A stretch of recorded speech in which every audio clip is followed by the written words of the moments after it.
पद्म पद्म इतना उसमें बताइए कि पद्म विभूषण से मतलब कि किस विदेशी पीएम को मिला था 21 में पद्म विभूषण, किस विदेशी प्रधानमंत्री को पद्म विभूषण मिला था? ये क्वेश्चन कर सकता आपकी बार कि 2021 में किस देश के पूर्व प्रधानमंत्री को पद्म विभूषण अलंकार सम्मानित किया गया? हाँ, किस देश के प्रधानमंत्री? जापान प्रधानमंत्री। और ये मतलब कि ऐसे मिलता नहीं। और एक है कि भारत रत्न के बाद मतलब कि दूसरे नंबर का कोई पुरस्कार है और ये भी विदेशी, तो आपको याद देश पूछ दे जापान और नाम पूछ दे तो शिंजो आबे, ठीक ना? ये जापान के पूर्व पीएम है। अच्छा, और ये कर सकते, मान लीजिए कि यहाँ से 2 क्वेश्चन बन गया, एक जापान और एक पूछ दे किस क्षेत्र के लिए मिला है, किस क्षेत्र में मिला इनको, किस क्षेत्र में मिला है शिंजो आबे को, तो क्या होगा? किस क्षेत्र में मिला है? 3-4 क्षेत्र में मिलता है ना, उसमें आपको चिकित्सा के लिए मिलता है, खेल के लिए मिलता है। इसको ये जानना बहुत जरूरी है कि शिंजो आबे को ये मिला सोशल मतलब जन सेवा के लिए मिला है, जन सेवा के लिए, जन सेवा के। देख क्या होता है कि ऐसे ही क्वेश्चन को जन सेवा के लिए क्वेश्चन को टफ बना देगा। सारा पढ़ा हुआ क्वेश्चन है, लेकिन क्वेश्चन है कि शिंजो आबे को 2021 में पद्म विभूषण किस क्षेत्र के लिए मिला है? जन सेवा के लिए मिला है।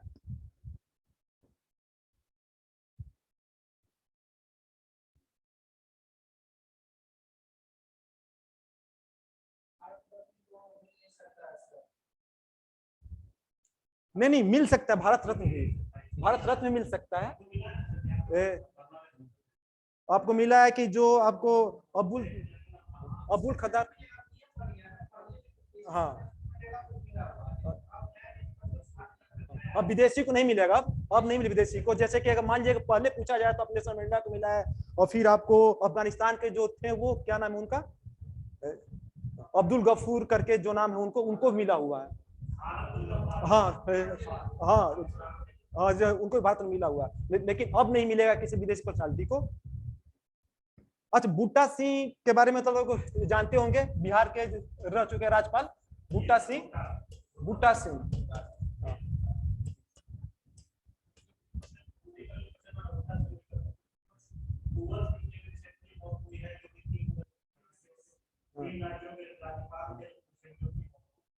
तो क्वेश्चन गलत था ना यहाँ पे, हाँ ऑप्शन गलत था।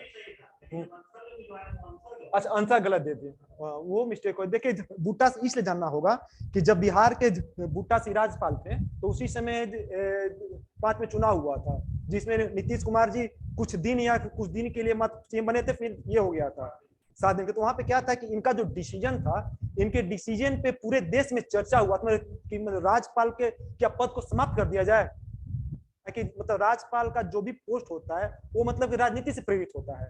मतलब जैसे भी राज्यपाल जिस तरह के डिसीजन आ रहे हैं, चाहे वो पश्चिम बंगाल में हो, बहुत चर्चा में बूटा सिंह का बहुत था डिसीजन। वर्तमान की बात करें तो आपको बीपीएससी का मेंस का क्वेश्चन देखिए, आप लोग जीएस का, यूपीएससी का मेंस का क्वेश्चन देखिए, तो यहां से क्वेश्चन जरूर रह रहा है राज्यपाल से, राज्यपाल से रिलेटेड मेंस में क्वेश्चन जरूर रह रहा है।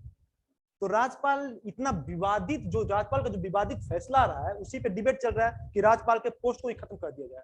ऐसे बूटा सिंह का हाल में हुआ निधन, तो हो सकता है बूटा सिंह से क्वेश्चन बन जाए।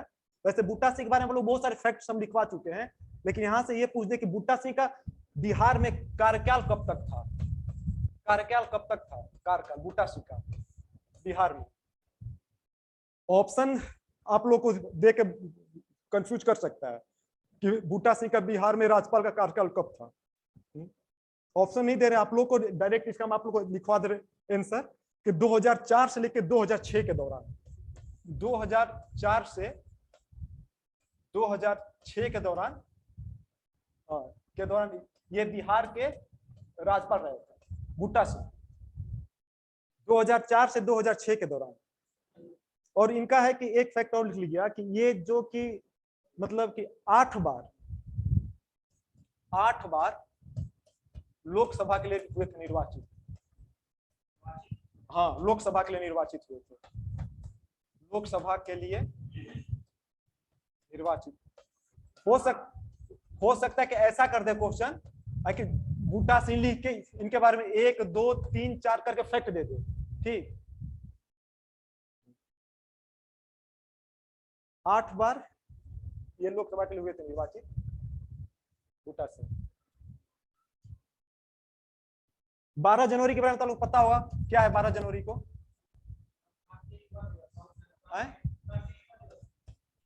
12 जनवरी को क्या है?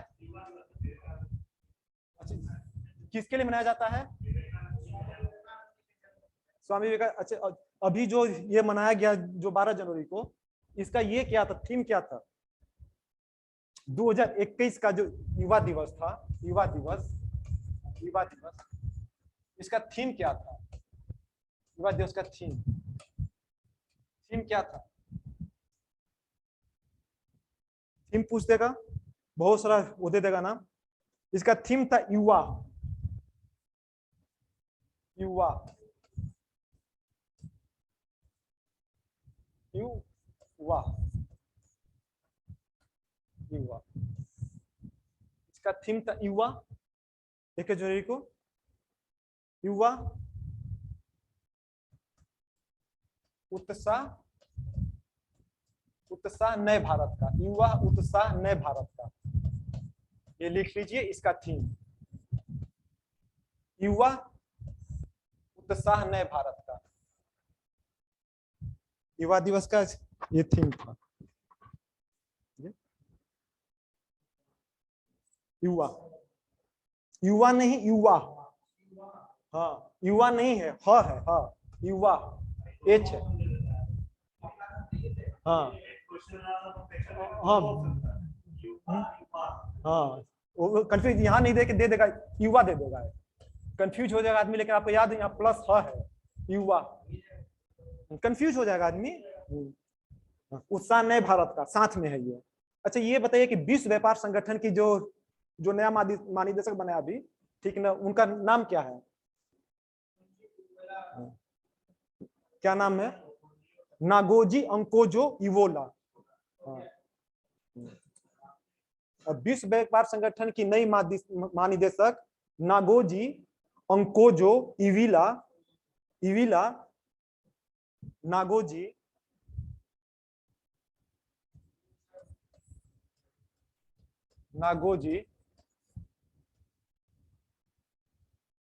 का ये शुद्ध होना चाहिए, नागोजी अंकोजो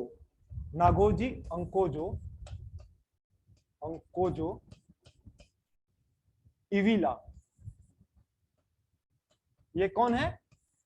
नागोजी, ये कौन है? विश्व व्यापार संगठन की ये नया महानिदेशक है, ठीक। और यहाँ से मेनली ये तो जाना जरूरी है, पूछ सकता है, लेकिन यहाँ से हम क्वेश्चन बना रहे हैं, ये क्वेश्चन है कि ये पूर्व में, ये जो है ये पूर्व में किस देश की वित्त मंत्री रही है? किस देश की वित्त मंत्री रह चुकी है ये? नहीं, ये जो विश्व व्यापार संगठन के ये महानिदेशक है नागोजी अंकोजो इविला, ये पूर्व में किस देश की वित्त मंत्री रह चुकी है? नाइजीरिया,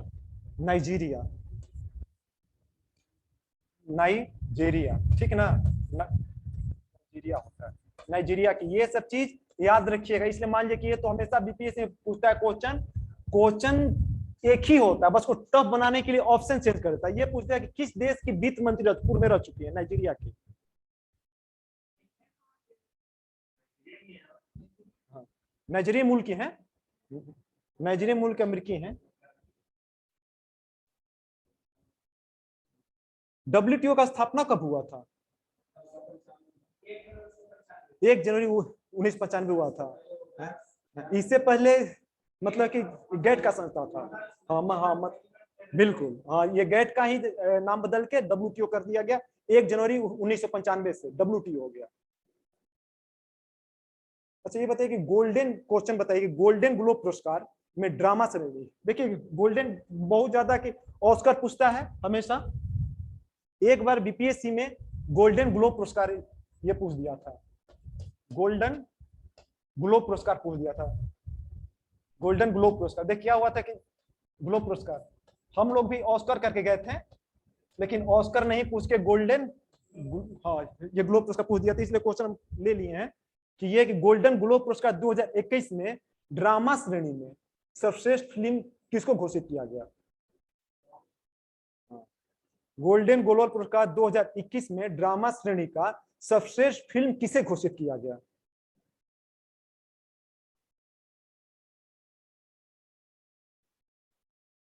नोमाडलैंड को।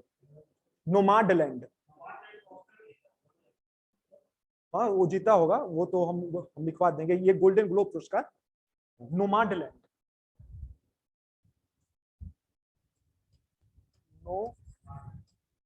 नोमाडलैंड।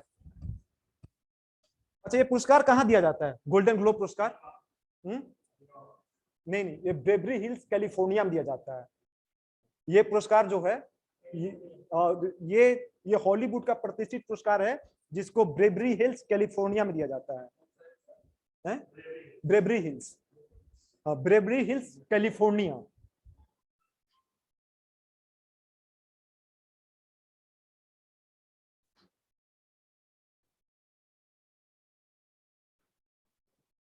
ये 78वां है ये। हाँ ये जो है 78वां 2021 का। ऑस्कर भी हम लिखवाएंगे, लेकिन आप लोग गोल्डन ग्लोब इसलिए कि पूछा है। जैसे मान लीजिए कि ये जो कान फिल्म समारोह कहाँ पे होता है, पेरिस में होता है। कान फिल्म समारोह पेरिस में होता है ना, बहुत प्रतिष्ठित अवार्ड है कान फिल्म। लेकिन अभी तक कान पूछा नहीं है, ऑस्कर ही पूछता है, लेकिन गोल्डन ग्लोब पूछ दिया, इसलिए हम लिखवा दिए। ठीक, ये बताइए कि भारत ऑस्ट्रेलिया की टेस्ट श्रृंखला में जो भी हुआ है, भारत ऑस्ट्रेलिया टेस्ट श्रृंखला में मैन ऑफ द सीरीज किसे दिया गया? Man of the series. और आजकल बीपीएससी हो चाहे सिविल सर्विस के एग्जाम, कोई आजकल मैन ऑफ द मैच कम पूछ के मैन ऑफ द सीरीज पूछ दे रहा है। वही कि भारत ऑस्ट्रेलिया टेस्ट श्रृंखला में मैन ऑफ द सीरीज किसे दिया गया? ऑप्शन लिखिए, सुनिए। ऋषभ पंत, चेतेश्वर पुजारा, सी हनुमा विहारी, सी सुमन गिल, और ई कोई नहीं, एक से ज्यादा। देखिए बात यहाँ पे, इस जो भारत ऑस्ट्रेलिया जो टेस्ट सीरीज हुआ था, ये टेस्ट सीरीज इतना हाईलाइटेड था, और यहाँ पे ऋषभ पंत भी अच्छा खेला, बहुत चर्चा हुआ। हनुमा विहारी भी अच्छा खेला। चेतेश्वर पुजारा को लेकर भी इंटरनेशनल न्यूज बना, कितना बॉल उसके मतलब कि बॉडी लैंग्वेज बॉल हुआ।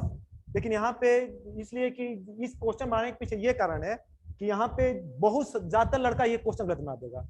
इसलिए कि या तो ऋषभ पंत मारेगा, या तो चेतेश्वर पुजारा मारेगा, या फिर आप हनुमा विहारी मारेगा। ठीक, या फिर मतलब कि सुमन गिल भी, जो सिडनी वाला सुमन गिल जीता था। और यहाँ से क्वेश्चन बनने का इसलिए चांस है कि भी जो आईसीआईसी इंटरनेशनल क्रिकेट काउंसिल अभी जो सर्वेक्षण कराया कि 100 साल के क्रिकेट टेस्ट इतिहास में मतलब सबसे बेहतरीन टेस्ट का जो रैंकिंग मिला है, जो सिडनी टेस्ट हुआ था उसी को मिला है। अभी तक के टेस्ट जब से खेलना स्टार्ट हुआ है, सबसे बढ़िया टेस्ट सीरीज का पुरस्कार पहला रैंक पे इसको रखा गया। वैसे इस सीरीज में मैन ऑफ द सीरीज मिला था पैट कमिंस को। पैट कमिंस को मिला था। हाँ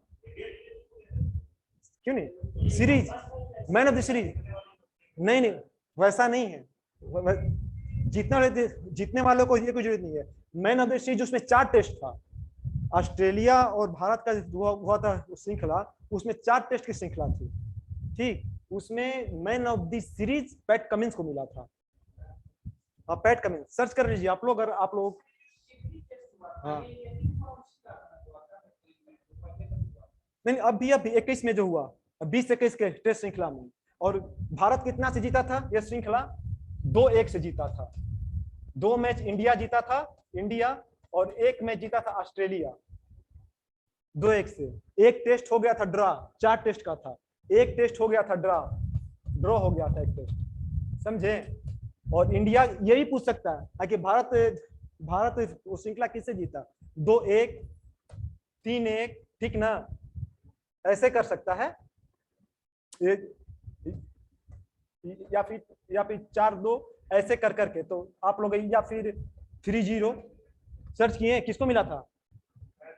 पैट कमिंस। इसलिए पूछे कि इस टाइप क्वेश्चन कहीं नहीं मिलेगा, क्वेश्चन खुद बनाया है। जितना क्वेश्चन आप लोग करवा रहे हैं, क्या होगा, बहुत कंफ्यूज होगा। जो पढ़ा नहीं होगा ना, या जो क्रिकेट बहुत अच्छा से भी देखा होगा, क्योंकि क्या होगा, इंडिया मीडियम जो मतलब कि इंडिया जो मीडिया है, या फिर इंटरनेशनल मीडिया, मतलब ऋषभ पंत, शुभमन गिल और चेतेश्वर पुजारा हीरो बना दिया, तो सबके दिमाग में तो चल जाएगा वही लेकिन ये साइलेंट किलर है, मिला था पैट कमिंस को। Man of the series, man of the match मतलब उस मैच का सबसे मूल्यवान खिलाड़ी, लेकिन पूरे सीरीज का सबसे मूल्यवान खिलाड़ी। 4 टेस्ट हुआ था, 4 टेस्ट में सबसे मूल्यवान खिलाड़ी पैट कमिंस। हाँ, पैट कमिंस को मिला था मैन ऑफ द सीरीज।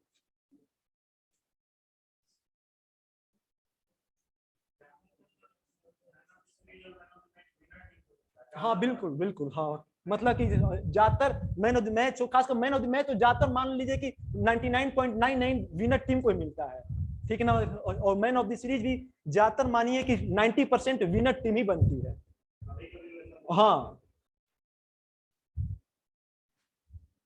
अच्छा, पाकल डल जल विद्युत परियोजना देखिए तो, पाकल पाकल डल जल विद्युत परियोजना, जल विद्युत परियोजना, परियोजना पाकल जल विद्युत किस राज्य में है? हाँ, विद्युत परियोजना J&K में, कश्मीर में, जम्मू एंड कश्मीर में है। एक फैक्ट लिख लीजिए कि पाकल डल जल विद्युत परियोजना कहां पे है? जम्मू एंड कश्मीर में है। हाँ, पाकर डल झील होता है, डल डल झील, पाकर डल जल कितना मेगावाट का है? 1000 मेगावाट का है, 1000 मेगावाट का है, ठीक। और यहां से जो क्वेश्चन बनेगा, एक क्वेश्चन कहां पे, दूसरा क्वेश्चन कितने मेगावाट का, और तीसरा क्वेश्चन बनेगा कि किस नदी पे प्रस्तावित है। मेन पाकल जल जल विद्युत परियोजना किस नदी प्रस्तावित है? नहीं, इसीलिए ये क्वेश्चन बना है मरुसूदर। किसी का इस पे जाएगा, मान लीजिए कि ऑप्शन में अगर आपको आपको मरुसूदर भी दे दे और चेनाब भी दे दे, रावी दे दे, तो नो डाउट लोग चेनाब रावी पर चल जाएगा।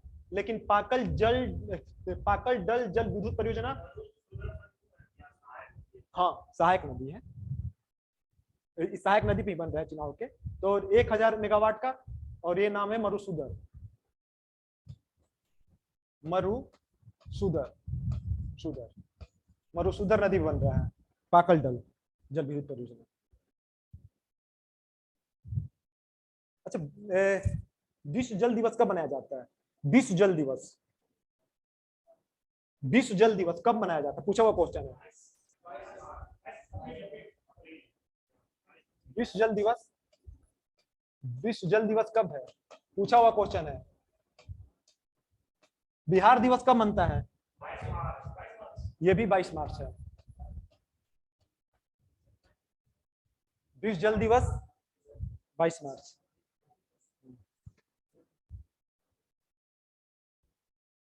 ये क्वेश्चन है कि अब की बार जो विश्व जल दिवस मनाया गया 2021 में, 2021 में जो मनाया गया, इसका थीम क्या था?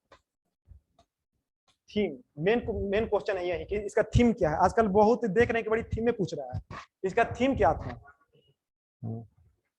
इसका थीम था, जो 22 मार्च 2021 को विश्व जल दिवस मनाया गया, इसका थीम था जल का मूल्य जानिए, जल का मूल्य जानिए, वैल्यूइंग वाटर, जल का मूल्य जानिए, जल का मूल्य मतलब महत्व, जल का मूल्य जानिए, जल का मूल्य जानिए, ठीक। Valuing water, valuing water, valuing water, जल का मूल्य जानिए, ये। अच्छा, गुड गवर्नेंस कब मनाया जाता है? सुशासन दिवस 25 दिसंबर को है क्या? किसके याद में मनाया जाता है? किनका? ठीक है, और किसके लिए मनाया जाता है? किसके जन्म दिवस को लेके? 25 दिसंबर को 2 आदमी का जन्मदिन है, दोनों भारत रत्न है। ये तो जैसे कि जो जो 25 दिसंबर को सुशासन दिवस मनाया जाता है, अटल बिहारी वाजपेयी के, अटल बिहारी वाजपेयी जी का जो जन्म दिवस है उन्हीं के लिए मनाया जाता है, ठीक ना। अटल बिहारी बिहारी वाजपेयी जी का है, और भारत रत्न मिला है वाजपेयी जी को। और एक और है 25 दिसंबर को। अब बताइए 25 दिसंबर को और किस महान हस्ती का जन्मदिन है। बीपीएस में ऐसा क्वेश्चन कर देगा। पंडित मदन मोहन मालवीय का नाम सुने आप लोग? पंडित मदन मोहन मालवीय। पंडित मदन मोहन मालवीय का भी जन्म 25 दिसंबर को ही है, लेकिन जो सुशासन दिवस मनाया जाता है अटल बिहारी वाजपेयी के जन्म दिवस को लेकर। और जैसे देखिए यहां से हिस्ट्री का बन गया फटाफट क्वेश्चन। करंट अफेयर में आप लोग को हिस्ट्री का सब बेहतरीन क्वेश्चन मिल गया यहीं से। ऐसे इनका जैसे हम नाम लिखे हमको खुद याद आएगा दिमाग में, और क्वेश्चन पूछा हुआ है। मदन मोहन मालवीय के बारे में आप लोग क्या जानते हैं? देश का सबसे top university BHU, Banaras Hindu विश्वविद्यालय के संस्थापक मदन मोहन मालवीय हैं। ये क्वेश्चन पूछा हुआ है। हाँ, बीएचयू के संस्थापक हैं ये मदन मोहन मालवीय। इनका भी 25 दिसंबर को है।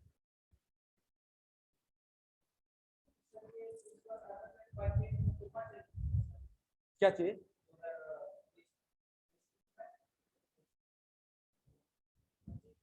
नहीं नहीं, ये सुशासन दिवस, जैसे ये सुशासन दिवस पहली बार ये नहीं मना है। हाँ नहीं नहीं, ऐसा नहीं कुछ है, कुछ नहीं नहीं। मान लीजिए कि वैसा तो आप कितने का याद कीजिएगा हैं? हाँ मतलब आप लोग एक क्वेश्चन वो नहीं तो हमारे यहाँ तो बहुत सारे हस्ती है ना, कितना का याद कीजिएगा। ठीक, एक क्वेश्चन ये है,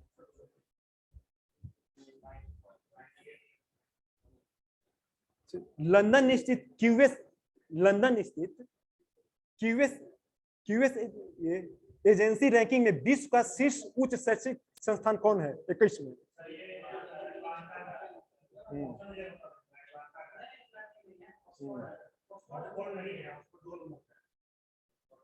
लंदन स्थित क्यूएस एजेंसी रैंकिंग में विश्व का शीर्ष उच्च शैक्षिक संस्थान कौन सा है?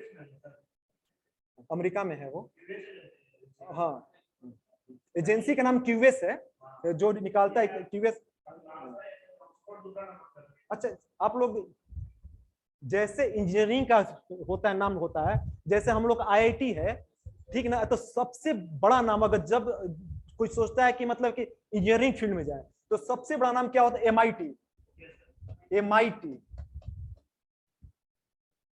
सबसे टॉप रैंकिंग में एमआईटी, इसको हिंदी बोल। हाँ हाँ, यही होता है एमआईटी का, मैसाचुसेट्स इंस्टीट्यूट ऑफ टेक्नोलॉजी, ठीक है ना। एमआईटी कैम्ब्रिज यूएसए में है, ये अमेरिका में है। हाँ, 2 नंबर पे ऑक्सफोर्ड है। ऑक्सफोर्ड कहाँ पे है? किस देश में पड़ता है ऑक्सफोर्ड? यूके में ऑक्सफोर्ड। तीसरे नंबर पर कौन है? कैम्ब्रिज नहीं है, ठीक ना। तीसरे नंबर पर कौन है? स्टैनफोर्ड। हाँ, वो कहाँ पे है? स्टैनफोर्ड यूनिवर्सिटी कहाँ पे है? स्टैनफोर्ड, स्टैनफोर्ड कहाँ पे है? स्टैनफोर्ड विश्वविद्यालय, ये यूएसए में है। एमआईटी भी यूएसए में है। एमआईटी भी यूएसए में। अच्छा, ये तो हो गया वर्ल्ड का। अगर अगर भारत में ये क्यूएस रैंकिंग निकाला है, वो मतलब इंडिया के लिए भी निकाला है। इंडिया के लिए, इंडिया में पहला नंबर पर कौन है?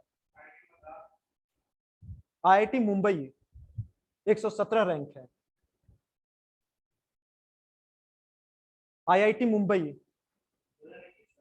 2021 का आईआईटी मुंबई। और देखिए जहां तक हमको लग रहा है ना कि जो 22 में मेन जो दिसंबर में परीक्षा था ना, 21 दिसंबर में, ये तो बाद में बढ़ते बढ़ते चला गया मई में, तो ऐसा आप लोग दोनों आंकड़ा याद करना होगा। लेकिन 70-80% चांस है कि 2021 का आंकड़ा पूछिए। वैसे आप लोग को 2022 का भी हम लिखवाएंगे जैसे जैसे क्लास जाएगा। पूछा था ना, बोले ना कि इतना बताइए 2020 में इतना पीछे कौन याद रखता है? टफ हो गया, इसीलिए पीछे देख के चलेगा। जब भले डेट बढ़ गया 6 महीना आगे, लेकिन हो सकता है पहले क्वेश्चन सेट हो इसका। भारत में आईआईटी मुंबई, भारत में IIT Mumbai, Mumbai IIT Mumbai rank पूरा टोटल में क्या है इसका 117 रैंक। पहला आईआईटी है मुंबई, दूसरा दिल्ली है, आईआईटी दिल्ली है दूसरा, दूसरा है आईआईटी दिल्ली, तीसरा है IISc Indian institute of science Bangalore. University में कौन है, ये तो मान लीजिए कि जितना फैकल्टी सब साइंस है, लेकिन 9 नंबर पर दिल्ली यूनिवर्सिटी है, डीयू है, दिल्ली डीयू 9 नंबर पे दिल्ली यूनिवर्सिटी, और 10 नंबर पे है जेएनयू,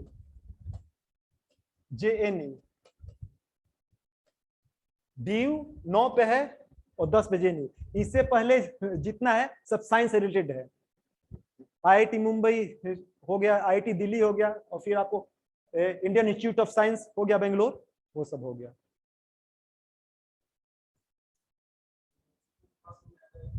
दिल्ली यूनिवर्सिटी। अगर देखिए हम लोग के वैसे भी एक मन में बना हुआ चीज है कि डीयू और जेएनयू होता है तो हम लोग टॉप पे जेएनयू ही रखते हैं, लेकिन अब की बार जेएनयू से अच्छा रैंक डीयू को मिला है, जेएनयू से अच्छा रैंक मिला डीयू को, तो इसलिए मैंने इसीलिए इसको कोट कर दिए कि 9 नंबर पर डीयू है भारत में और 10वां पे जेएनयू है। 21 का 21 में रिपोर्ट आया है अभी, क्यूएस का है ये, याद रखिएगा, लंदन स्थित जो क्यूएस संस्था क्यूएस का रिपोर्ट है, यही मान भी होता है, क्यूएस का रिपोर्टिंग जो यूनिवर्सिटी का रैंकिंग निकालता है इसी का मान होता है। देख लीजिए क्वेश्चन कि जून 2021 में 22 में है, 21 का है, बॉम्बे दूसरे नंबर पर है। जून 2021 में देखिए, जून 2021 में संयुक्त राष्ट्र संघ के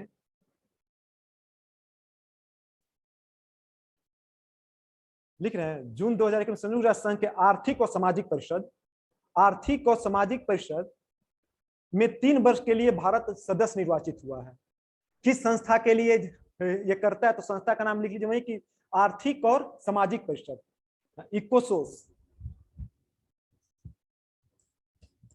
इकोसोस।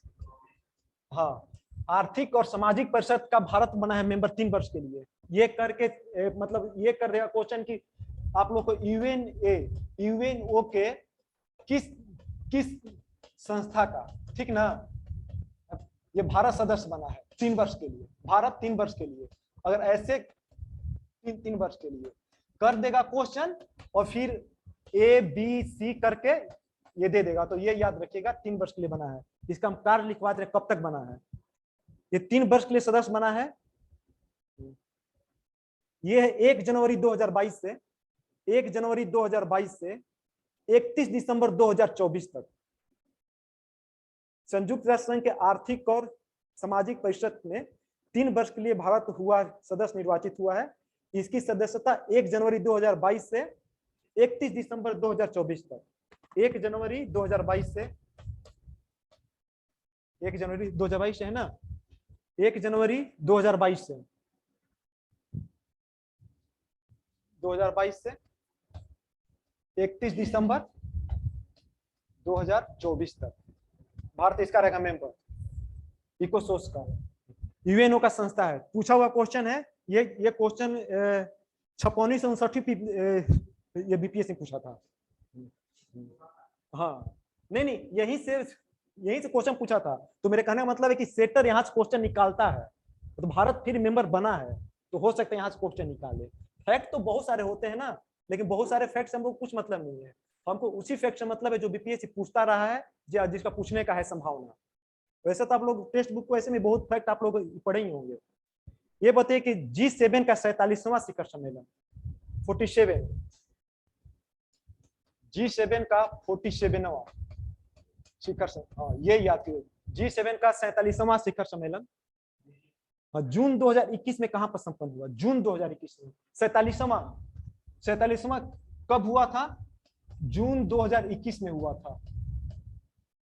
अगर क्वेश्चन सेट हो गया होगा, अगर यहां से G7 से क्वेश्चन बनाएगा तो 2021 से क्वेश्चन बनाएगा, और 47वां है ये, 47वां स्थिति दे दे, कुछ नहीं दे, सिर्फ लिख दे कि 47वां शिखर सम्मेलन G7 का कहां पे हुआ था।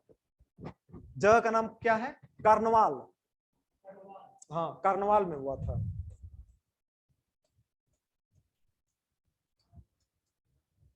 हाँ, कार्नवाल में हुआ था।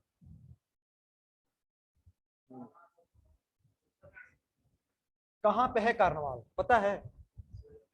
कार्नवाल कहां पड़ता है? नहीं, कार्नवाल पड़ता है ब्रिटेन में। G7 का ऐसे भी कर दे कि ये सम्मेलन किस देश में हुआ था? ब्रिटेन में हुआ था। हाँ, किस जगह पे हुआ था? कार्नवाल में हुआ था। एग्जामिनेशन दिन से एक दिन पहले आप लोग फैक्ट देख लीजिएगा, मेरा कॉपी पढ़ लीजिएगा, और आप लोग को फैक्ट करवाएंगे मई तक का, ये अप्रैल तक का फैक्ट करवाएंगे। ये जून 2021 का फैक्ट है, आप लोग को अप्रैल 2022 तक का फैक्ट करवाएंगे मेन में। ठीक, ये कहाँ हुआ था? ये देखिए 47वां याद रखिएगा। अभी जो आप बोल रहे हैं वो आप देख लीजिएगा 48वां है। ठीक, हाँ, ये इसीलिए यहाँ पे जरूर ध्यान दीजिएगा। कुछ क्या रहा है, हो सकता है कि 21 नहीं दे, 22 नहीं दे, सिर्फ आपको नंबरिंग दे दे। 47वां कहां पे हुआ था, 48वां कहां पे हुआ था।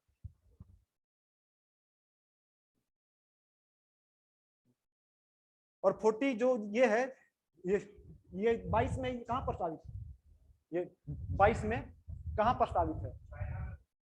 48 सर्च कीजिए तो देखिए, तो उसमें 48 G7 का 48वां शिखर सम्मेलन 2022 में।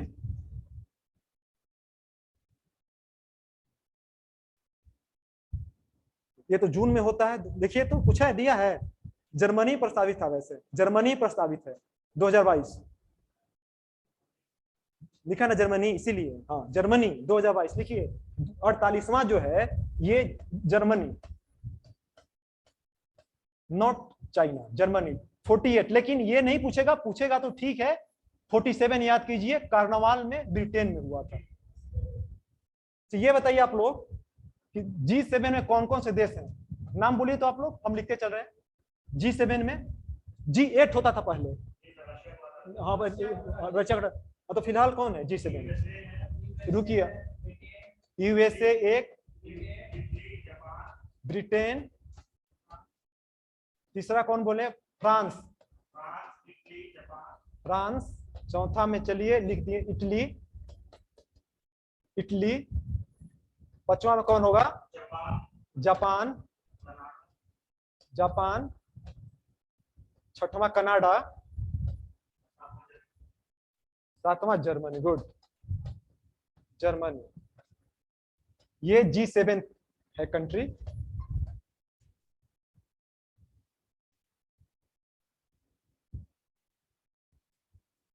क्वेश्चन लिखिए एक अगला।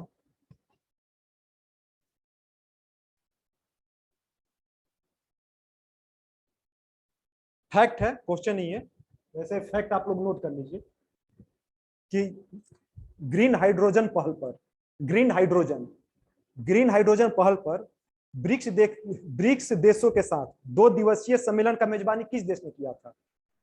ग्रीन हाइड्रोजन पहल, ग्रीन हाइड्रोजन पहल, हाइड्रोजन पहल, ग्रीन हाइड्रोजन पर, मानिए ग्रीन हाइड्रोजन पर ब्रिक्स देशों का, ब्रिक्स देशों का जो ये सम्मेलन हुआ था ग्रीन हाइड्रोजन पर, इसका मेजबानी किस देश ने किया था? पांचों में से इंडिया ने किया था, इसकी मेजबानी भारत ने किया था। ग्रीन हाइड्रोजन पर ब्रिक्स देशों का जो सम्मेलन हुआ था उसका मेजबानी किस देश ने किया था? पांचों का नाम दे देगा, इंडिया ने किया था। ठीक, इस कार्यक्रम का संचालन किसने किया था? लिख लीजिए, भारत में कौन किया था? ठीक है, भारत में कौन संस्था? इस कार्यक्रम का संचालन भारत के विद्युत मंत्रालय का अधीन हुआ था। किस मंत्रालय के अधीन करता है क्वेश्चन? विद्युत मंत्रालय, विद्युत मंत्रालय के अधीन हुआ था, विद्युत मंत्रालय किया था। विद्युत, ये जो हुआ था पहल कौन मंत्रालय? विद्युत मंत्रालय का, और एनटीपीसी द्वारा किया गया था, एनटीपीसी एलटीडी लिमिटेड द्वारा। एनटीपीसी द्वारा किया गया था। ग्रीन हाइड्रोजन पर ब्रिक्स देशों का, इंडिया में हुआ था, विद्युत मंत्रालय किया था, एनटीपीसी इसका संचालन किया था। भारत में कंपनी है ना ये एनटीपीसी। इन्वायरमेंटल परफॉर्मेंस इंडेक्स लिखिए 2020, पर्यावरण निष्पादन सूचकांक, इन्वायरमेंटल परफॉर्मेंस इंडेक्स 2020। हाँ, पर्यावरण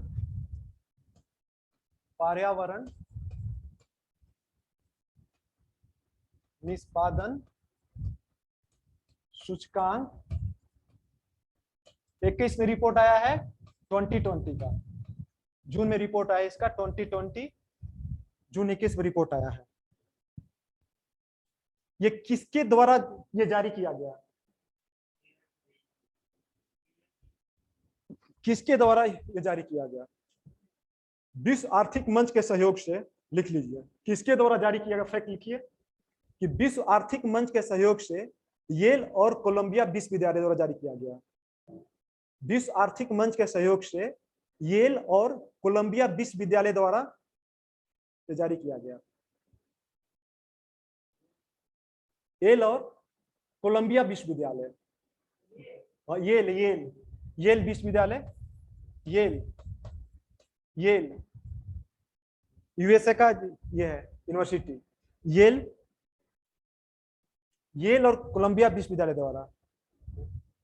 इसमें ये क्वेश्चन बनेगा जो लिखवा दे रहे हैं, भारत को घाना के साथ, भारत और घाना याद रखना होगा, भारत को घाना के साथ, भारत को घाना के साथ, भारत को घाना के साथ 168वां संयुक्त स्थान मिला, 168। इसमें 168, यहाँ पे क्वेश्चन ये कर सकता है कि भारत के साथ किस देश को मिला था। घाना भी आप लोग कर लीजिएगा याद, घाना भी हो सकता है कि डायरेक्ट कर दे क्वेश्चन की पर्यावरण निष्पादन सूचकांक 2020 भारत को 168, क्वेश्चन में भी दे दे भारत को 168वां स्थान मिला। कौन सा ये संयुक्त देश था जो कि भारत को, इसमें घाना याद रखिएगा। घाना किस महादेश में पड़ता है? घाना किस महादेश में पड़ता है? अफ्रीका महादेश में पड़ता है घाना। घाना अफ्रीका में पड़ता है और भारत के साथ इसका 168 स्थान था।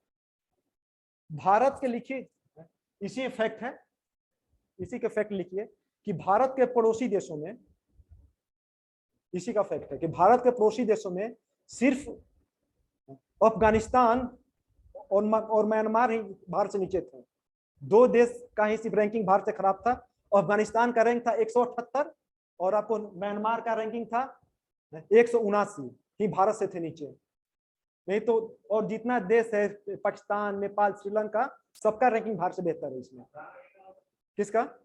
अफगानिस्तान का 178 था और म्यांमार का 179, 179। सिर्फ इसमें अफगानिस्तान और म्यांमार ही भारत से थे नीचे। इससे 50 के आसपास होगा। भारत से सोचिए कि पाकिस्तान तक बेहतर है।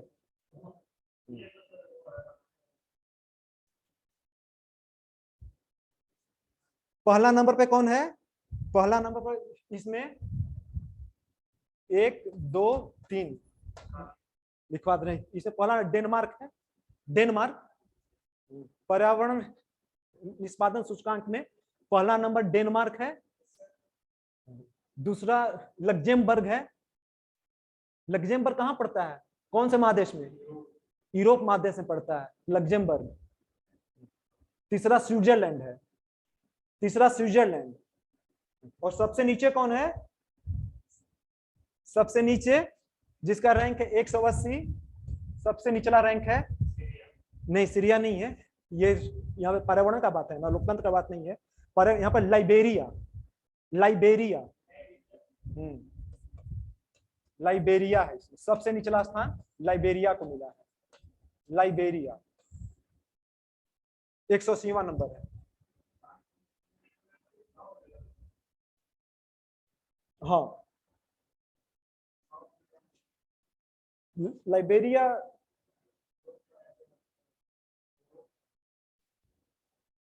देख लीजिए तो, अफ्रीका महादेश में पड़ेगा ना,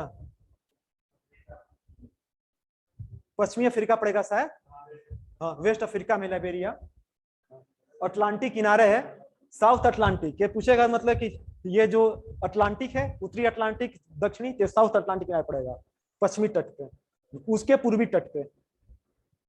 अच्छा, विश्व शांति सूचकांक लिखिए, विश्व शांति ग्लोबल पीस इंडेक्स, विश्व शांति शांति इंडेक्स, इंडेक्स कब का? 2021 का विश्व शांति इंडेक्स।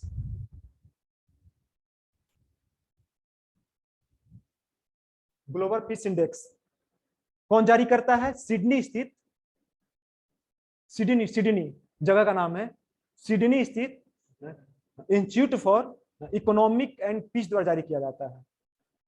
इंस्टीट्यूट फॉर, हाँ institute for economics and peace, कहाँ की कंपनी है ये? सिडनी की कंपनी है, हाँ ऑस्ट्रेलिया में, ये सिडनी में स्थित है, इसके द्वारा किया जाता जारी। 163 ये देश का इसमें ये शामिल किया था इसमें, ठीक ना? नहीं, 163 देश में, 163 देशों में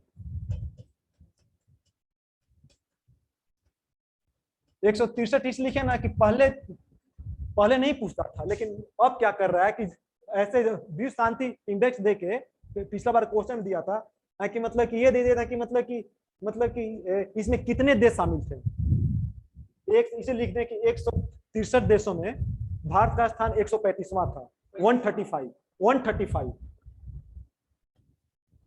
135। शांति है यहाँ पे, देख रहे हो है? हमेशा तोड़ा जा रहा है मंदिर मस्जिद, तो हमेशा हो रहा है दंगा, शांति कहाँ पे? यहाँ पे 163 में भारत का, लिखो भारत, इसी फैक्ट लिखिए, विश्व शांति इंडेक्स में एक और फैक्ट लिखिए, जैसे भी करे क्वेश्चन विश्व शांति इंडेक्स से छूटना नहीं चाहिए। आइसलैंड है पहला, उसको हम लिखवाएंगे बाद में। इसमें ये फैक्ट लिखिए कि भारत के पड़ोसी देशों में, निचला फैक्ट कि भारत के पड़ोसी देशों में केवल पाकिस्तान और अफगानिस्तान की स्थिति भारत से खराब है।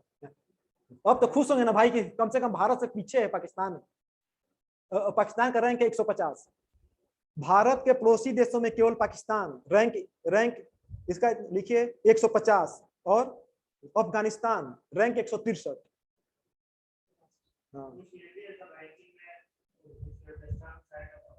हाँ होता है, नो डाउट, लेकिन उससे क्या फर्क पड़ता है? लेकिन नो डाउट ऐसा होता है, वेस्टर्न देश का प्रभाव होता है, और जिस कंट्री से बेहतर रिलेशन होता है वहां पे बढ़िया दिखाया जाता है, इसलिए कि विश्व व्यापार पे इसका बहुत इंपैक्ट पड़ता है कि भाई क्या हो कि वहां भ्रष्टाचार बहुत ज्यादा है, तो क्या होता है कि वहां पे निवेश कम होता है, यहाँ जो ऋण होता है वो ऋण बहुत महंगा हो जाता है, तो कुछ वैसा होता है, लेकिन बहुत सारा पैमाना लिया जाता है, पैमाना को देखते हुए वो बैठाया जाता है।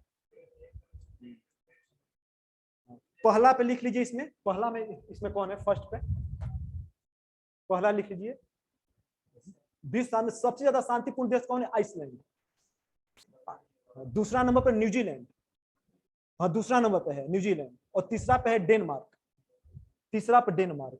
सबसे शांतिपूर्ण देश है पहला आइसलैंड, दूसरा न्यूजीलैंड, तीसरा डेनमार्क, और सबसे नीचे अफगानिस्तान 163 है। उसके बाद आपको है ये यमन 162 रैंक है, और फिर आपको सीरिया है 161 रैंक है। और तीनों देश कहाँ का है? सबसे निचला पैदान कौन है?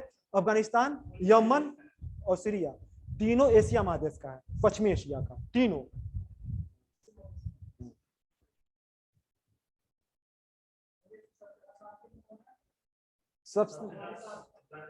सबसे लास्ट में अफगानिस्तान 163 रैंक है, उसके बाद आपको यमन है 162 रैंक है, उसके नीचे सीरिया है 161 रैंक है।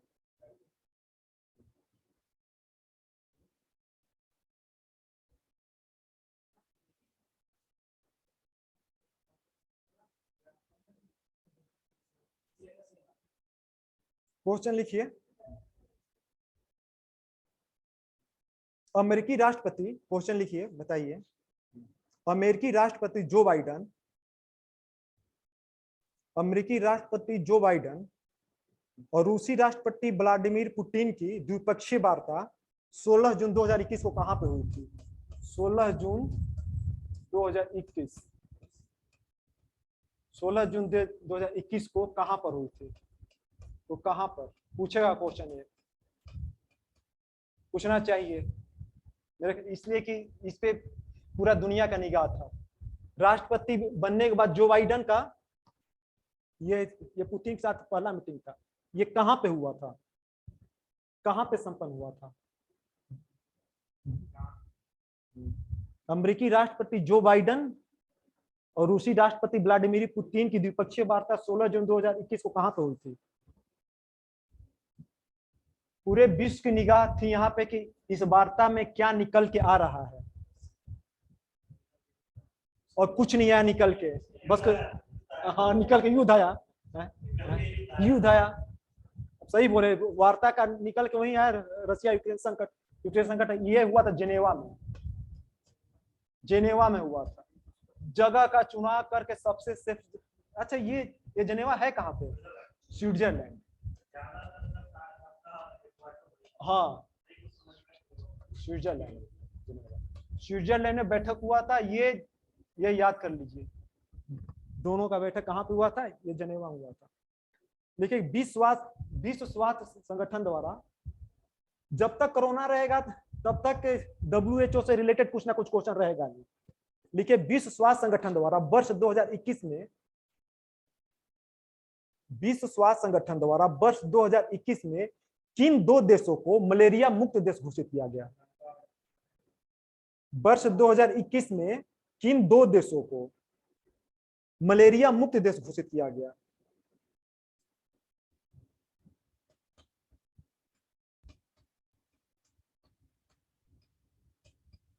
अल सल्वाडोर, अल सल्वाडोर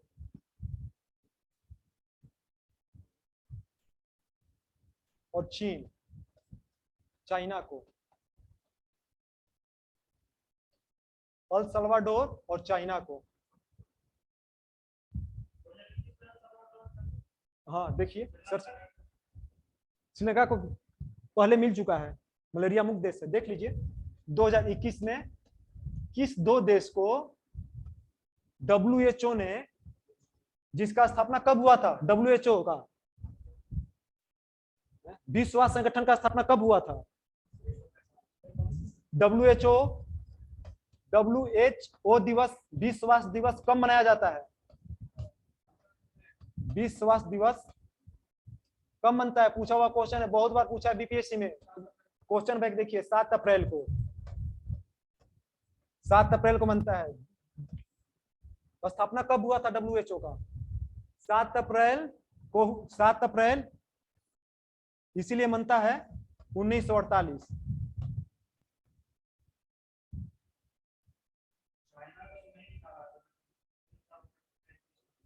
दिखा रहा है ना, चाइना भी है। विश्व स्वास्थ्य संगठन द्वारा 2021 में 2 देश को, चाइना मतलब 2 देश को मलेरिया मुक्त घोषित कर दिया। वहां पे मलेरिया मुक्त अल सल्वाडोर और चाइना। व्यक्ति को, व्यक्ति नहीं पूछेगा ना, किस व्यक्ति को लगेगा।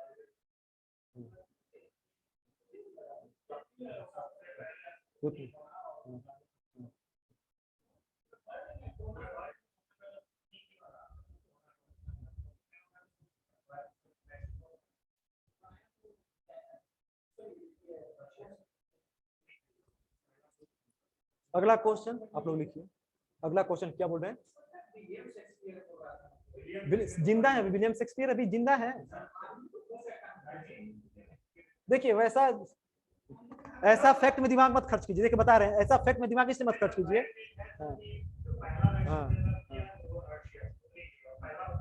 स्पुतनिक तो उन्हीं को लगा था सबसे पहले।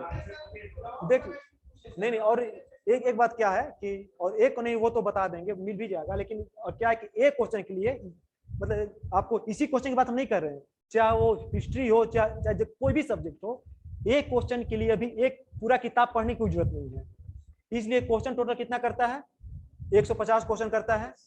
रिजल्ट हमको कितना करना है, 110 प्लस करना है, 100 नहीं करना है, 100 टारगेट मत चलिए, हमको 110 प्लस करना है। 110 प्लस करने के लिए 40 क्वेश्चन है ना, उसके ज्यादा दिमाग मत लिखाइए, 3 सेक्शन जो बताए थे उस पर भी ध्यान दीजिए, उसी से हो जाएगा। अगला क्वेश्चन लिखिए, अमेरिका के बाद कौन सा यूरोपीय देश, अमेरिका के बाद कौन सा यूरोपीय देश, यूएसए के बाद कौन सा यूरोपीय देश, भी याद कर लीजिएगा, फैक्ट, यूरोपीय देश सही है। अमेरिका के बाद यूरोपीय देश है, अफ्रीकन नहीं है, एशियन नहीं है, ठीक। यूएसए के बाद कौन सा यूरोपियन देश मुक्त आकाश संधि से, मुक्त आकाश संधि से, हाँ मुक्त आकाश संधि, मुक्त आकाश संधि से अलग हो गया, मुक्त आकाश संधि से अलग हो गया। यूएसए के बाद कौन सा देश, अगर महादेश पूछे तो यूरोपियन देश था वो, एशियन देश नहीं था, अफ्रीकन देश नहीं था, ठीक, ऑस्ट्रेलियन देश नहीं था वो। यूएसए के बाद यूरोपियन देश था, मुक्त आकाश संधि से अलग हुआ। यूएसए के बाद कौन सा देश, जून 2021 में हो गया था अलग, जून 2021 में अलग हो गया था, जून 2021 में। रशिया, रशिया मुक्त आकाश संधि से ये अलग हुआ, इसके बाद ये अलग हो गया। क्या चीज, नहीं, जैसे क्या होता है कि मुक्त आकाश में ये होता है कि मतलब बहुत हथियार को छोड़ के, हम लिखवा दे रहे आप लोगों को क्या होता है, कहाँ करवा रहे थे,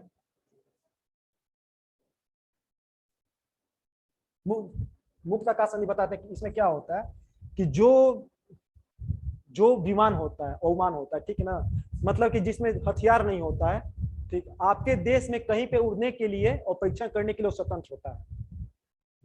आपके आकाश में, जो आपके आकाश में जो बॉर्डर है वहां पे वो स्वतंत्र होता है। अब क्या हो गया, जैसे यहाँ पे मुक्त आकाश संधि से ये अलग हो गया रसिया, तो यहाँ पे आप कोई भी आकाश का जो हथियार बंद प्लेन जो होता है, हथियार बंद प्लेन यहाँ से नहीं क्रॉस कर सकता है, हथियार बंद प्लेन, चाहे उसके देश में उतर कोई रिएक्टर हो या कोई टेस्ट नहीं कर सकता है। इसी से रसिया अलग हो गया। पहले क्या था कि जैसे कि रसिया जब अलग नहीं था तो विश्व का कोई भी कंट्री या कोई भी मतलब कि ये इस संगठन बना के या किसी रिपोर्ट के आधार पे कोई भी प्लेन जाके वहां पे उसका सारा टेस्ट कर सकता था, अब नहीं उड़ पाएगा वहां पे, उससे अलग हुआ है। सबसे पहले इसे अमेरिका अलग हुआ था, नहीं इसका हम लिखवा दे रहे फैक्ट आप लोग को, लेकिन जानना जरूरी है, पूछेगा नहीं लेकिन जानना जरूरी है, इसलिए मेंस में जरूरी है। सबसे पहले इसे फैक्ट लिखिए, मुक्त आकाश संधि फैक्ट लिखिए। ये संधि हुआ था, लिखिए हेलसिंकी में, हेलसिंकी में, हेलसिंकी कहां पे है,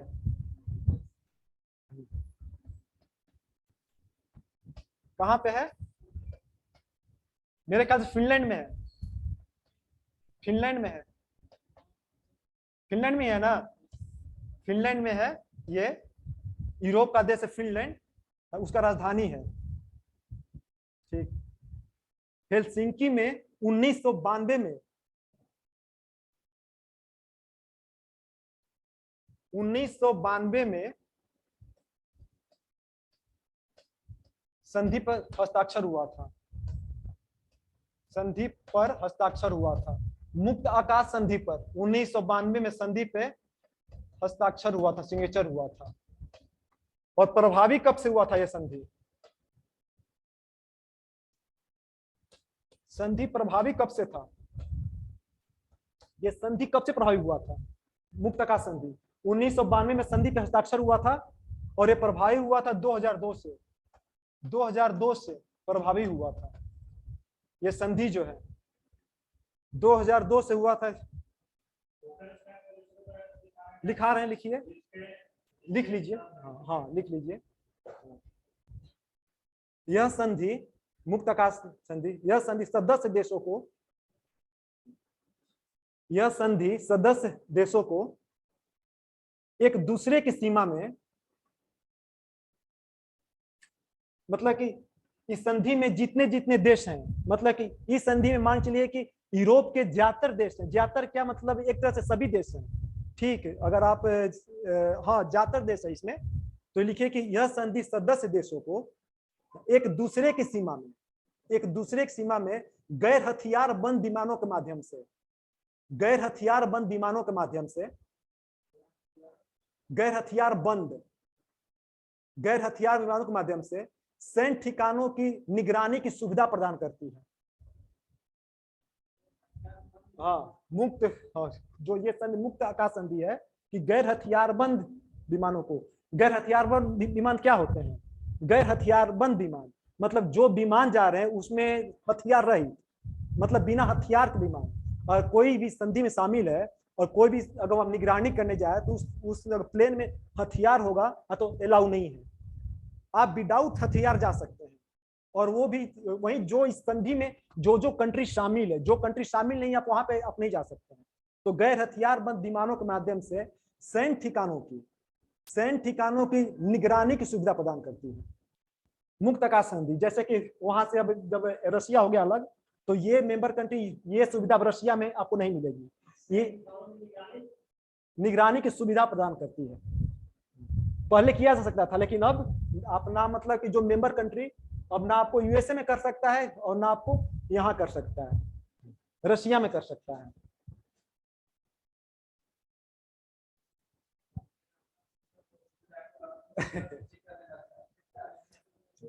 अगला क्वेश्चन लिखिए, world investment report 2021, world investment report 2021, हाँ investment,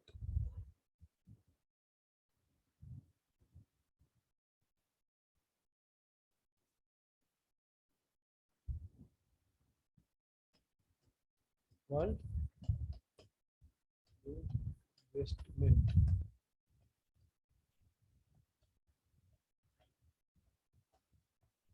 report 2021, world investment report 2021 पूछता है क्वेश्चन, यहां से लिख लीजिए फैक्ट। कौन जारी करता है इसको, पता होना चाहिए आप लोग को, अंकटाड करता है, अंकटाड, अंकटाड द्वारा होता है जारी, अंकटाड जारी करता है इसको, अंकटाड, अंकटाड जारी करता है इस रिपोर्ट को, इस रिपोर्ट को अंकटाड करता है जारी। लिखिए फैक्ट, लिखिए इसी में, रिपोर्ट के अनुसार भारत में 2020 में, रिपोर्ट के अनुसार भारत में 2020 में एफडीआई का अंतर प्रवाह, 2020 की बात कर रहा है कि इस रिपोर्ट के अनुसार भारत में 2020 में एफडीआई का अंतर प्रवाह 64 अरब डॉलर रहा, 64 अरब डॉलर भारत में, भारत में रहा 64 अरब डॉलर एफडीआई आया भारत में, अरब डॉलर आया है 64 अरब डॉलर, जो कि लिखिए आजकल बीपीएससी फैक्ट पूछ रहा है, तुलना कर देगा, जो कि 2019 में प्राप्त, जो कि 2019 में प्राप्त 51 अरब डॉलर की तुलना में, 51 अरब डॉलर ये आया था 2019 में, ये आया है 2020 में, तुलना में 25% अधिक है, दिख रहा है ना, 64 51 25%। ये डायरेक्ट क्वेश्चन, ये इतना फैक्ट देने का मतलब ये था कि डायरेक्ट क्वेश्चन प्रतिशत पे भी आ सकता है कि 2019 के तुलना में 2020 में भारत में एफडीआई में कितने प्रतिशत की वृद्धि हुई है, 25% की हुई वृद्धि, हाँ 25% है अधिक। अगला फैक्ट लिखिए, नेक्स्ट फैक्ट लिखिए इसी में, एफडीआई के अंतर प्रवाह के मामले में, एफडीआई के अंतर प्रवाह के मामले में विश्व का भारत स्थान, विश्व का भारत, विश्व में भारत का, विश्व में भारत का 5वां स्थान है। एफडीआई में 5वें नंबर पे है भारत। हाँ, यूएसए। एफडीआई के अंतर प्रवाह के मामले में विश्व में भारत का स्थान 2020 से 5वां है। नंबर पूछता है, और यहाँ पूछता है सबसे ज्यादा एफडीआई किस देश को आया। पहले नंबर पे है आपको यूएसए, यूएसए और चाइना दूसरे पे, चाइना दूसरे पर है। पहला यूएसए, फिर चाइना, और फिर है हांगकांग, हांगकांग, और फिर है सिंगापुर, सिंगापुर चौथे नंबर पे। सबसे ज्यादा एफडीआई 2020 में यूएसए में, तब चाइना में, तब हांगकांग में, तब सिंगापुर 4, तो 5 हो गया इंडिया। इंडिया 64 अरब डॉलर था भारत में, 64 अरब डॉलर। ये लिख लिए, इसी में फैक्ट लिखिए। अगला फैक्ट, नेक्स्ट फैक्ट लिखिए इसमें कि रिपोर्ट में बताया गया है कि, इसी रिपोर्ट में एक फैक्ट और है कि रिपोर्ट में बताया गया है कि महामारी के चलते 2020 में, रिपोर्ट में यह बताया गया है कि महामारी के चलते 2020 में विश्व में एफडीआई के अंतर प्रवाह में कितने प्रतिशत की कमी आई।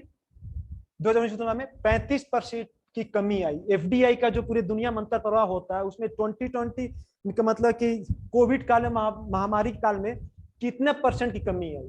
35%। ऑप्शन दे देगा 30, 32, 33, ठीक।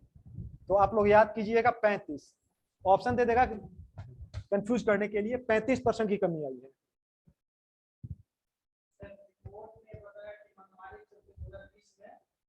और रिपोर्ट में बताया कि महामारी चल 2020 में विश्व में एफडीआई अंतर प्रवाह में 35% की कमी आई है। 75% की कमी आई है।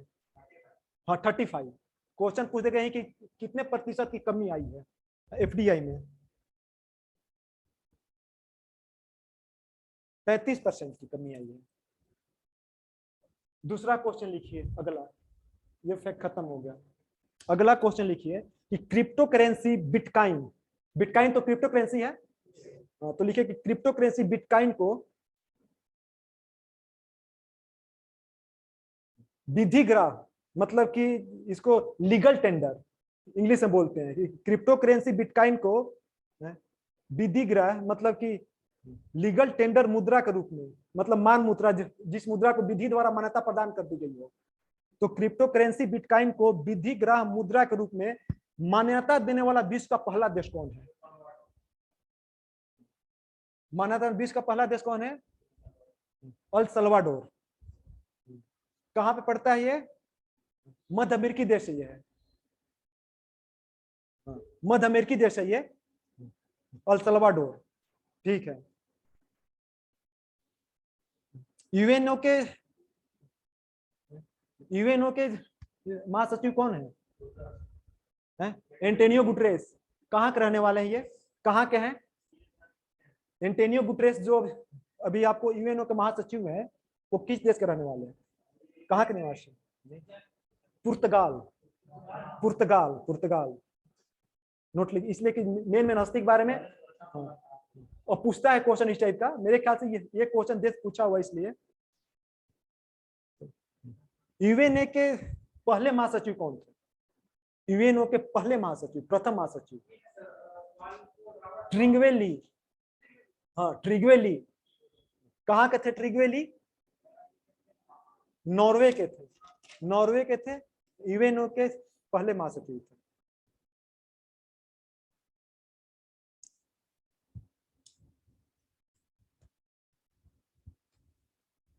पुलित्जर पुरस्कार किससे संबंधित है? बीपीएससी में पूछा हुआ क्वेश्चन। पुलित्जर पुरस्कार किससे संबंधित है? बीपीएससी में पूछा हुआ क्वेश्चन है ये। यही क्वेश्चन कर दिया था, पुलित्जर पुरस्कार किससे रिलेटेड है। ये क्वेश्चन तब पूछा था कि तब जब आप लोग का ऑप्शन ई नहीं होता था। ठीक, ये क्वेश्चन पूछा था कि ये पुलित्जर पुरस्कार किससे रिलेटेड है, लेकिन जब आपको ऑप्शन ई कर दिया तो यहां से क्वेश्चन टफ बन सकता है, इसलिए कि देखिए कहां से ये दिया जाता है। पत्रकारिता, पत्रकारिता, साहित्य, संगीत, मेन पत्रकारिता ही है, लेकिन अगर यहाँ पे ये है, ये संगीत और ड्रामा के क्षेत्र में, ड्रामा के क्षेत्र में दिया जाता है। ड्रामा के, ये बीपीएससी में पूछा हुआ क्वेश्चन है किस क्षेत्र में दिया जाता है, पत्रकारिता के क्षेत्र में ऑप्शन था, बन गया। लेकिन अभी यहाँ पे ए में दे दे पत्रकारिता, बी में दे दे ये, सी में दे दे ये, डी में दे दे ये, और एक ऑप्शन दे दे ई। आप लोग भूल के भी ऑप्शन ए मत लगाइएगा, पत्रकारिता देगा ही नहीं है, वैसे देगा, लेकिन अगर दे दे तो आप लोग पता होना चाहिए कि जैसे पुलित्जर अवार्ड आता है पत्रकारिता दिमाग आता है, लेकिन नहीं, ये साहित्य में भी पुलित्जर मिलता है, संगीत ड्रामा में भी, इसलिए ये ऑप्शन हो तो आप लोग को ई लगाइएगा, ई लगाइएगा कि ठीक, इसी में फैक्ट लिखिए। जनसेवा के लिए किसको दिया गया है, मतलब कि ये पुलित्जर, ये पुरस्कार में सबसे बड़ा अवार्ड जनसेवा के लिए माना जाता है, किसको दिया गया है, जनसेवा के क्षेत्र में, जनसेवा के लिए, जनसेवा के क्षेत्र में, जनसेवा के लिए दिया गया है दी न्यूयॉर्क टाइम को, जनसेवा के लिए दिया गया है दी न्यूयॉर्क टाइम्स को। हाँ, दी न्यूयॉर्क, न्यूयॉर्क, हाँ टाइम्स, टाइम्स को, दी न्यूयॉर्क टाइम्स को दिया गया, ठीक, जनसेवा के लिए, जनसेवा के लिए दी न्यूयॉर्क टाइम्स दिया। और एक क्वेश्चन जो हम बताना चाहते हैं आप लोग को कि इंटरनेशनल रिपोर्टिंग के लिए किसको दिया गया है, इंटरनेशनल, इंटरनेशनल मेन हमको बताना चाहिए ही, इंटरनेशनल रिपोर्टिंग के लिए, रिपोर्टिंग के लिए, इंटरनेशनल रिपोर्टिंग के लिए किसको मिला, ये क्वेश्चन करता है नहीं, इसलिए जानना है कि भारतीय मूल के किसी को मिली, इसे बता रहे हैं। इंटरनेशनल रिपोर्टिंग के लिए मिला है भारतीय मूल की महिला पत्रकार, इंटरनेशनल रिपोर्टिंग के लिए पुलित्जर अवार्ड मिला है भारतीय मूल की महिला पत्रकार मेघा राजगोपालन को, मेघा, मेघा राजगोपालन, गोपालन को, ये भारतीय मूल की है, महिला है राजगोपालन को, भारतीय राजगोपालन के साथ में मिला, और को भारतीय राजगोपालन और एलिसन किलिंग, तीन को मिला है। इंटरनेशनल रिपोर्टिंग के लिए मेघा राजगोपालन भारतीय मूल की है, Alison Killing, Alison Killing, Alison Killing, Alison Killing, Megha Rajagopal, तीन को मिला साथ में, एलिसन किलिंग और क्रिस्टो बुशेक को, क्रिस्टो बुशेक, क्रिस्टो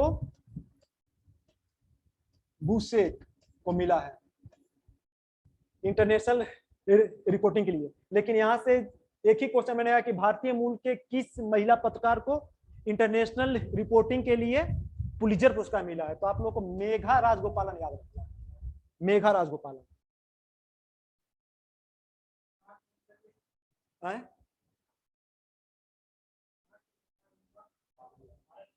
भारतीय मूल की हैं।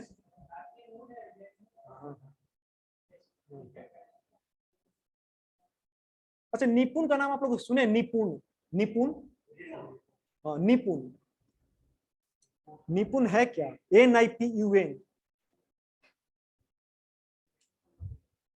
है,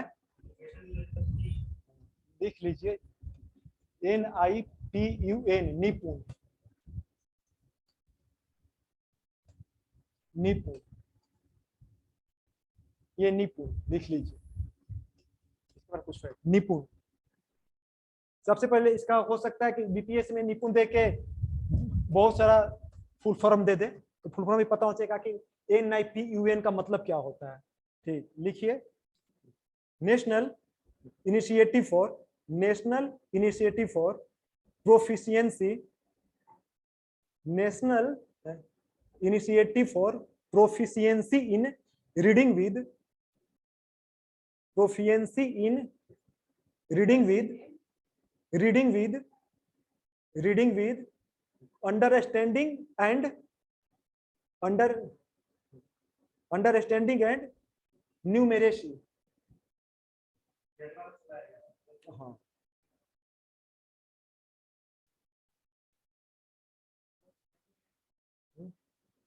अंडरस्टैंडिंग एंड न्यूमेरेसी ये क्या है, लिख लीजिए।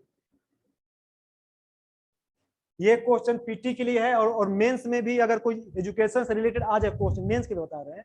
देखिए मेंस में क्या होता है कि अगर आप चाहते हैं कि हमारे आप लोग का हो गया पीटी, मेंस में एजुकेशन से कुछ भी आए, एजुकेशन के डेवलपमेंट के बारे में, एजुकेशन के बेहतरी के बारे में कुछ भी क्वेश्चन, देखिए ऐसे मेंस में आपको 2 नंबर 4 नंबर क्यों ज्यादा मिलेगा कि आप किसी से एक्स्ट्रा, ये आपका पीटी का फैक्ट है। लेकिन अगर आप इस कोटेशन को अगर मेंस में आप डालिएगा तो नो डाउट सारे नहीं डालेंगे, लेकिन अगर आप डालिएगा तो आपको 2 से लेके 5 नंबर बढ़ जाएंगे। हम खुद कॉपी चेक कर रहे हैं कोई, इसलिए कि ऐसा सब चीज को मेंस में डालना चाहिए। इससे रिलेटेड आया क्वेश्चन तो है क्या चीज, ये पढ़िए कि देश का प्रत्येक बच्चा 2026 से 2027 तक,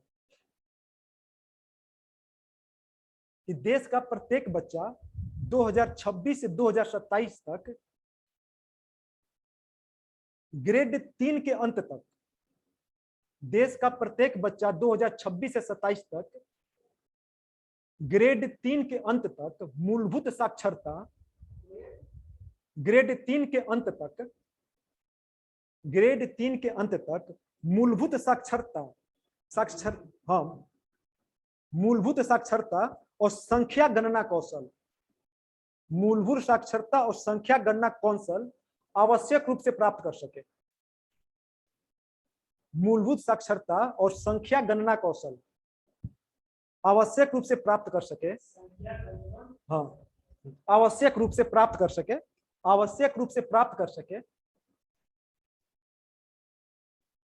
इसके लिए वर्चुअल माध्यम से, आवश्यक रूप से प्राप्त कर सके, इसके लिए वर्चुअल माध्यम से समझ के साथ, वर्चुअल समझ के साथ पढ़ने के लिए, इसके लिए वर्चुअल माध्यम से समझ के साथ पढ़ने के लिए इस राष्ट्रीय पहल निपुण भारत का, इस राष्ट्रीय पहल निपुण भारत का 5 जुलाई 2021 को, 5 जुलाई 2021, 5 जुलाई 2021 को लॉन्च किया गया था। ये योजना कब लॉन्च किया गया? 5 जुलाई 2021 को लॉन्च किया गया। किस लिए लॉन्च किया गया बता ही दिए। और क्या, हाँ, इस कार्यक्रम का उद्देश्य लिख लीजिए, इस कार्यक्रम का उद्देश्य, इस कार्यक्रम का उद्देश्य क्या था? इस कार्यक्रम का उद्देश्य, इस कार्यक्रम का उद्देश्य 3 से 9 वर्ष वायु वर्ग के बच्चों को सीखने की जरूरतों को पूरा करना था। अगर शॉर्टकट में दे दे वो तो पूरा परिभाषा लिखवा दिए, शॉर्टकट में तो आपको बीपीएससी क्वेश्चन शॉर्टकट में देगा। इस कार्यक्रम का क्या था उद्देश्य था? तो उद्देश्य था कि 3 से 9 वर्ष आयु वर्ग के बच्चों को सीखने की जरूरतों को पूरा करने के लिए ये चालू किया गया, ताकि 3 से 9 वर्ष के बच्चे जिनको मतलब संख्या पद्धति हो, संख्या पद्धति का समझ हो, वो सीखने की जरूरत को पूरे करने के लिए ये निपुण। कब? 5 जुलाई 2021 को, 5 जुलाई 2021 को।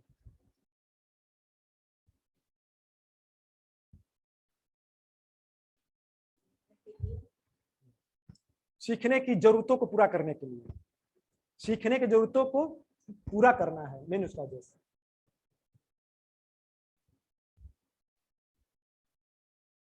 लिखिए एक क्वेश्चन और लिखवाते हैं। 5 बजे से मीटिंग यहाँ पे, 5 बजे से यहाँ पे टीचर लोग का मीटिंग है, 5:30 प्लस हो गया। एक क्वेश्चन और लिखिए, विश्व खाद्य पुरस्कार पूछता है क्वेश्चन यहाँ से। विश्व खाद्य पुरस्कार, 2021 विश्व खाद्य पुरस्कार 2021 के बारे में कुछ जान लीजिए। किसको मिला है? सबसे पहले तो इसे देखिए, भारतीय मूल के जब भी किसी को मिलता है पूछता है, ये क्वेश्चन 62 में शायद था, विश्व खाद्य पुरस्कार उसे भारतीय मूल के मिला था, वो मेनली जैपनीज थे, तो पूछा था भारतीय मूल के किस हस्ती को विश्व खाद्य पुरस्कार मिला है। और अभी देख, विश्व खाद्य पुरस्कार पहले क्वेश्चन ही बनता था, लेकिन जैसे देख रहे हैं कि आप हमेशा देखते हो खाद्य संकट की बात चल रही है, जो दुनिया में खाद्य संकट को लेकर बहुत सारी समस्या है, जिसके पीछे जलवायु परिवर्तन कारण माना जा रहा है, या जो भोजन की बर्बादी हो रही है, तो बहुत हॉट टॉपिक है खाद्यान्न समस्या, खाद्य समस्या, भूखमरी भी समस्या। इसलिए विश्व खाद्य पुरस्कार आजकल पूछने लगा है। तो आप लोग लिखिए, फैक्ट लिखिए अगला, कि भारतीय मूल के डॉक्टर शकुंतला हरक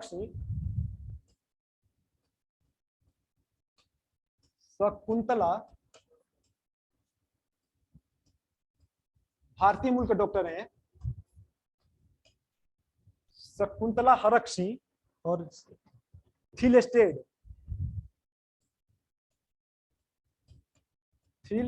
को, ये भारतीय मूल के हैं। विश्व खाद्य पुरस्कार 2021 शकुंतला हरक थिल एस्टेड को मिला है। ये पुरस्कार कितने का होता है?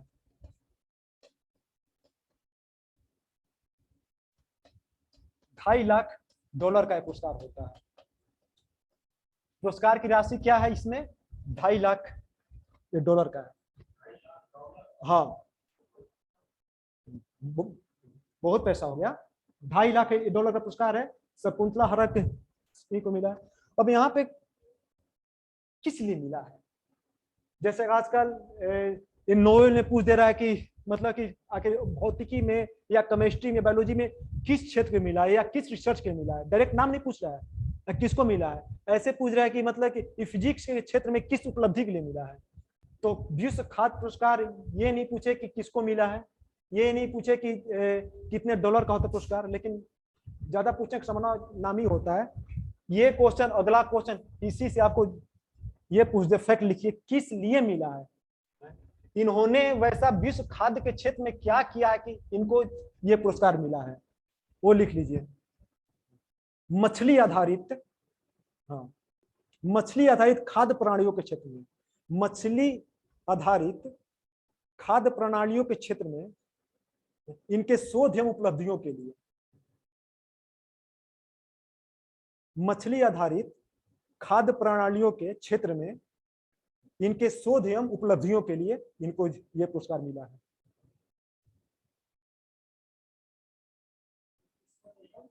शोध एवं उपलब्धियों के लिए।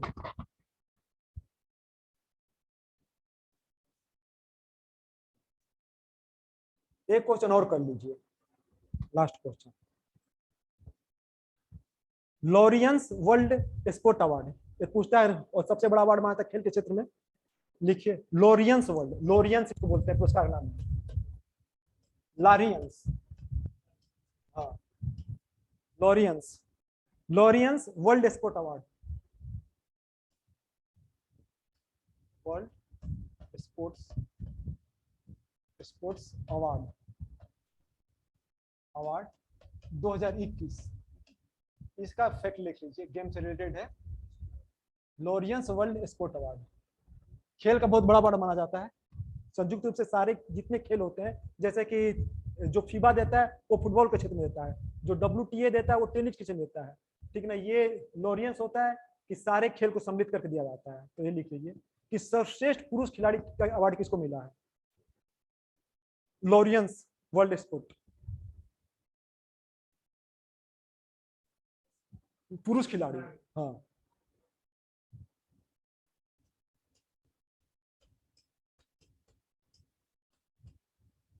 राफेल नाडाल, नाम सुने होंगे इसका। किस खेल से रिलेटेड है? Lawn tennis. किस देश के हैं? स्पेन। Lawn tennis Spain. महिला में किसको मिला है?